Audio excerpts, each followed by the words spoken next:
तो अब हम यूपीएससी का जो मेंस का सिलेबस है वो देखेंगे, जो कि पार्ट बी का है। ठीक है, तो ये वो स्टेज है जिसका जो ऑब्जेक्टिव हो वो कैंडिडेट की सिर्फ इंफॉर्मेशन या मेमोरी चेक करना नहीं, बल्कि इसका फोकस है ओवरऑल इंटेलेक्चुअल ट्रेड्स देखना और डेप्थ ऑफ अंडरस्टैंडिंग चेक करना। ठीक है, तो सिंपल लैंग्वेज में प्रीलिम्स में आपको बहुत सारी इन्फॉर्मेशन जाननी पड़ सकती है, लेकिन मेंस में सिर्फ यही नहीं देखा जाता कि तुम्हें कितना याद है, ये देखा जाता है कि तुम किसी इशू को कितना समझते हो, एनालाइज कर सकते हो और अपने विचार क्लियरली रख सकते हो। ठीक है, क्योंकि सिविल सर्विसेज में सिर्फ फैक्ट याद करना काफ़ी नहीं है। एक एडमिनिस्ट्रेटर को किसी इशू को समझना, एनालाइज करना, अलग अलग साइड्स देखना, बैलेंस्ड व्यू बनाना और क्लियरली एक्सप्लेन करना, ये सारी चीज़ें आ जाती हैं। ठीक है, तो मेंस की बेसिक अप्रोच को इन्फॉर्मेशन, फिर अंडरस्टैंडिंग, फिर एनालिसिस, फिर जजमेंट या व्यू अलग अलग, और फिर रेलेवेंट आंसर देना।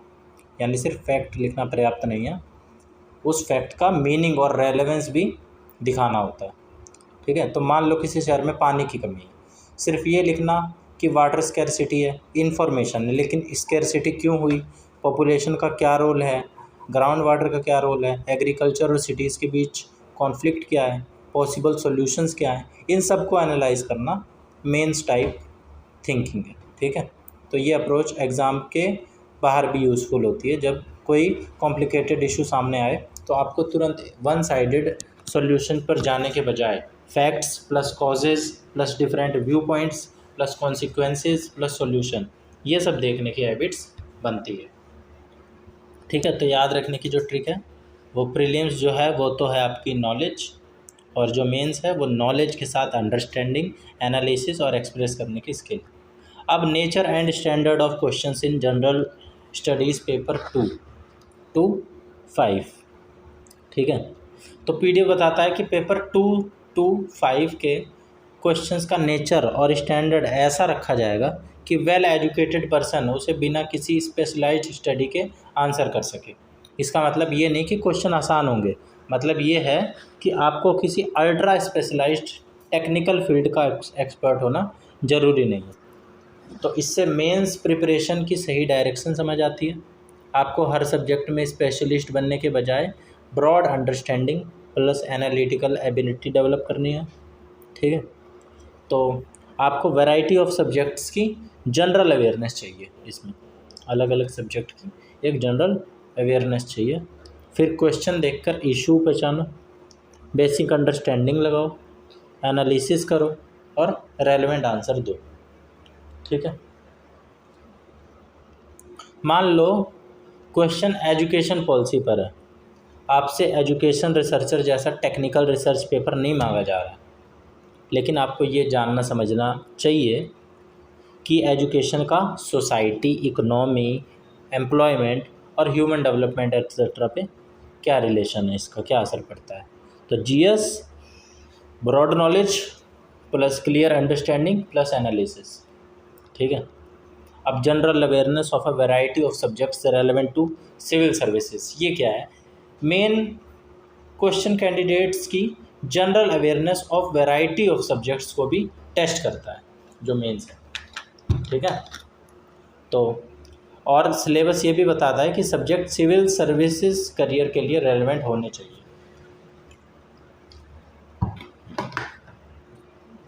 तो एक सिविल सर्वेंट का वर्क एक सिंगल सब्जेक्ट तक लिमिटेड नहीं होता, उसे society, economy, governance, history, environment, international relations जैसी कई तरह के इश्यूज भी समझने पड़ सकते हैं, इसलिए प्रिपरेशन भी ब्रॉड होनी चाहिए। तो एक डिस्ट्रिक्ट एडमिनिस्ट्रेशन ऑफिसर को एक ही समय में education, health, roads, disaster management, law and order और वेलफेयर जैसे अलग अलग इश्यूज डील करने पड़ सकते हैं। तो सिविल सर्विसेज वन जॉब पर मैनी सब्जेक्ट्स। ठीक है, फिर basic understanding, ability to analyse and take a view on conflicting social economic goals, objectives and demands, ये मेन एग्जामिनेशन का सबसे इम्पॉर्टेंट आइडियाज़ में से एक है कि इसमें basic understanding, ability to analyse और conflicting socio economic goals, conflicting socio economic goals, objectives and demands पर भी एक व्यू लेने की एबिलिटी को टेस्ट कर सकते हैं। ठीक है, इसे ऐसे समझ सकते हो, बेसिक अंडरस्टैंडिंग मतलब किसी इशू की बेसिक कॉन्सेप्ट और फैक्ट समझना। एनालिसिस, इशू को अलग अलग कारण, इफ़ेक्ट्स और साइड्स को देखना। टेक अ व्यू यानी कि सिर्फ दोनों साइड लिखकर छोड़ना नहीं है। एनालिसिस के बाद रिस्पोंडेड या रीजनड पोजीशंस लेना। ठीक है, एक रीजनेबल पोजीशन लेना। और कॉन्फ्लिक्टिंग गोल्स का क्या मतलब है भाई? यहाँ पे कई बार सोसाइटी में तो अच्छे ऑब्जेक्टिव आपस में कॉन्फ्लिक्ट कर सकते हैं, जैसे कि इकोनॉमिक डेवलपमेंट, एनवायरनमेंट प्रोटेक्शन, दोनों ही ज़रूरी है, पर कुछ ना कुछ हार्म ज़रूर होता है जब कुछ इकोनॉमिक डेवलपमेंट होता है तो एनवायरनमेंट को। ठीक है, और बिना एनवायरनमेंट को बचाए हम डेवलपमेंट, मतलब एनवायरनमेंट को अगर हम बचाते हैं तो डेवलपमेंट उतना आसान अच्छे से नहीं हो पाएगा। दोनों ही ज़रूरी है, लेकिन किसी प्रोजेक्ट से इकोनॉमी को बेनिफिट मिलता है और एनवायरनमेंट पर कुछ नेगेटिव इम्पैक्ट पड़ता है तो डिसीज़न आसान नहीं रहेगा। ठीक है, यही कॉन्फ्लिक्टिंग गोल्स की सिचुएशन है। जैसे एक फैक्ट्री से जॉब मिल सकती है लेकिन पोल्यूशन भी बढ़ सकता है। एक रोड प्रोजेक्ट से कनेक्टिविटी इंप्रूव हो सकती है लेकिन फॉरेस्ट एरिया प्रभावित हो सकता है। एक पॉलिसी इकोनॉमिक ग्रोथ को बढ़ा सकती है लेकिन कुछ ग्रुप पर शॉर्ट टर्म बर्डन भी डाल सकती है। ठीक है, तो मेंस आंसर में क्या करना चाहिए?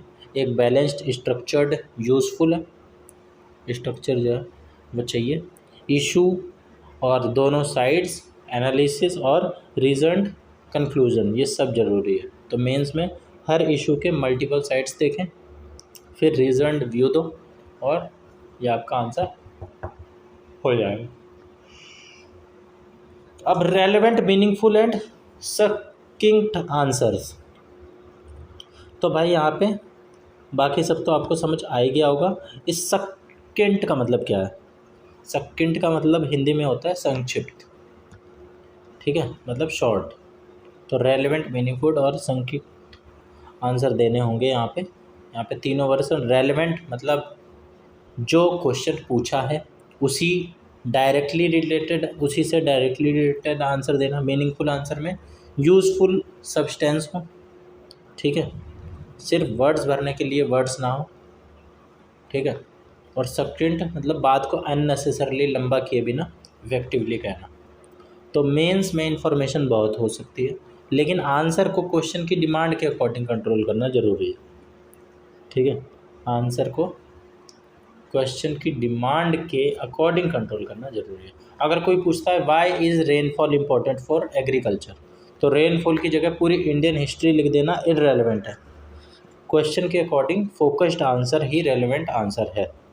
ठीक है, तो रेलेवेंट, मीनिंगफुल और सकिंट, जो पूछा है वही लिखो लेकिन यूज़फुल तरीके से और बिना अननेसेसरली रिपीटेशन के।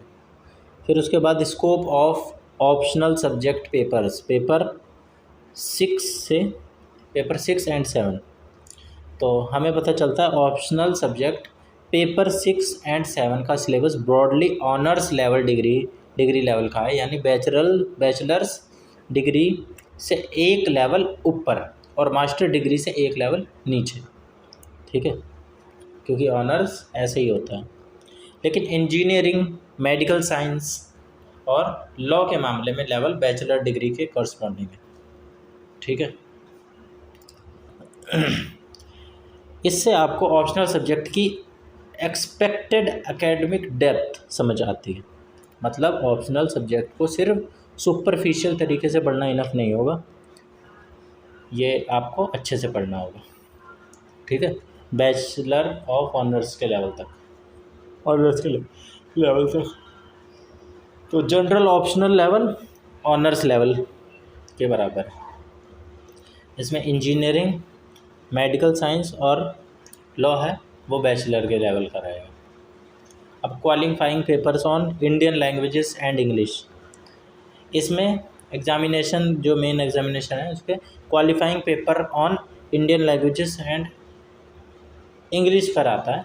इन पेपर का उद्देश्य ऑब्जेक्टिव कैंडिडेट्स की एबिलिटी टेस्ट करना है कि वो सीरियसली डिस्कर्सिव प्रोज पढ़ सकते हैं और समझ सकते हैं, अपनी क्लास और अपने आइडियाज़ को क्लियरली प्रेजेंट कर सकते हैं। डिस्कर्सिव का मतलब होता है उसी से रिलेटेड या उससे जो मीनिंग निकल के आ रहा हो, डिस्कर्सिव जो उससे संबंधित डायरेक्ट ना हो, और अपने आइडियाज़ को क्लियरली एंड करेक्टली एक्सप्रेस कर सकते हैं कि नहीं। तो ये एबिलिटी इंग्लिश और कंसर्न्ड इंडियन लैंग्वेज दोनों के कॉन्टेक्स्ट में टेस्ट होती है। डिस्कर्सिव प्रोज क्या होता है? सिंपल लैंग्वेज में डिस्कर्सिव प्रोज ऐसा प्रोज जिसमें किसी आइडिया, इशू या आर्गुमेंट पर डिस्कशन या एक्सप्लेनेशन की गई हो। ठीक है, तो ये इसलिए ज़रूरी है कि उस सिविल सर्वेंट को कॉम्प्लेक्स इन्फॉर्मेशन पढ़नी और अपनी बात क्लियरली लिखनी पड़ती है। इसलिए लैंग्वेज पेपर का बेसिक पर्पस है अंडरस्टैंडिंग प्लस एक्सप्रेस क्लियरली। तो लैंग्वेज पेपर का मतलब है रीडिंग क्लियरली, अंडरस्टैंड क्लियरली और एक्सप्रेस क्लियरली। अब पैटर्न ऑफ क्वेश्चंस, पीडीएफ इसके बाद क्वेश्चन का ब्रॉड पैटर्न देता है। इंग्लिश के लिए comprehension of given passages, precise writing, usage and vocabulary, short essays, ये देता है हमें इंग्लिश के लिए। इंडियन लैंग्वेजेस के लिए भी ये 4 एरियाज़ हैं और इसके साथ एक एक्स्ट्रा कंपोनेंट है translation from English to Indian language and vice versa, यानी कि इंडियन लैंग्वेज टू इंग्लिश। तो आपको समझ में आ गया इतनी बात कि कॉम्प्रिहेंशन में पैसेज का मीनिंग समझना, प्रिसाइज राइटिंग में बड़े पैसेज को उनके एसेंशियल पॉइंट्स रखते हुए कंसाइज फॉर्म में लिखना, यूजेज यानी लैंग्वेज का करेक्ट यूज़, वोकेबलरी यानी कि वर्ड्स और उनके मीनिंग का नॉलेज होना, शॉर्ट एसे में किसी टॉपिक पर शॉर्ट ऑर्गेनाइज्ड राइटिंग लिखना। ठीक है, ट्रांसलेशन एक लैंग्वेज से दूसरी लैंग्वेज में मीनिंग को एक्यूरेटली ट्रांसफ़र करना। ठीक है, तो आपको ये ध्यान रखना है कि इंडियन लैंग्वेजेस और इंग्लिश पेपर मैट्रिकुलेशन और इक्विवेलेंट स्टैंडर्ड के होंगे और ये क्वालिफाइंग नेचर ओनली के हैं, यानी कि इनके मार्क्स रैंकिंग में काउंट नहीं किए जाएंगे। एक और इम्पॉर्टेंट पॉइंट यह है कैंडिडेट्स को इंग्लिश पेपर इंग्लिश में और Indian paper respective Indian language में ही करना होगा, लिखना होगा, एक्सेप्ट जहाँ ट्रांसलेशन इन्वॉल्व है। ठीक है, तो लैंग्वेज पेपर क्वालिफाइंग करना है, रैंक बनाना इससे कोई रिलेटेड नहीं है। तो अब हमने पार्ट बी मेन एग्जामिनेशन देख लिया, जिसमें हमने मेन एग्जामिनेशन का पर्पस जनरल स्टडीज़ पेपर्स 2 और से 5 का नेचर एंड स्टैंडर्ड देख लिया, general awareness of varied subjects देख लिए, basic understanding plus analysis plus taking a view ये देख लिया, कॉन्फ्लिक्टिंग सोशियो इकोनॉमिक गोल्स, ठीक है, ऑब्जेक्टिव्स डिमांड्स ये सब देख लिया, relevant meaningful and circuit answers क्यों जरूरी है देख लिया, ऑप्शनल सब्जेक्ट पेपर 6 एंड 7 का लेवल ये देख लिया। ठीक है, देख लिया ना? ठीक है, 6 एंड 7 ये देख लिया। फिर उसके बाद हमने देख लिया कि qualifying papers on Indian languages and English ये होता है क्वालिफाइंग लैंग्वेज पेपर का एम देख लिया, पैटर्न ऑफ क्वेश्चंस देख लिया और क्वालिफाइंग नेचर और आंसर लैंग्वेज रूल्स ये देख लिए। ठीक है, अब हम आगे करेंगे अगली वीडियो में, जिसमें हम डिस्कस करेंगे पेपर 1 का एस्से वाला पार्ट और इसके बाद पेपर 2 जनरल स्टडीज़ 1 जिसमें Indian heritage and culture, history and geography of the world and society शुरू करेंगे। तो अभी हम फ़िलहाल के लिए अगले वीडियो में एस्से के लिए ख़ास तौर पर टॉपिक पर क्लोजली ध्यान देंगे, आइडियाज़ को ऑर्डरली कैसे अरेंज करना है, कंसाइजली कैसे लिखना है, इफ़ेक्टिव एग्जैक्ट एक्सप्रेशन की बात कैसे करनी है, वो हम अगले उसमें डिस्कस करेंगे। तब तक के लिए bye bye, tata, see you.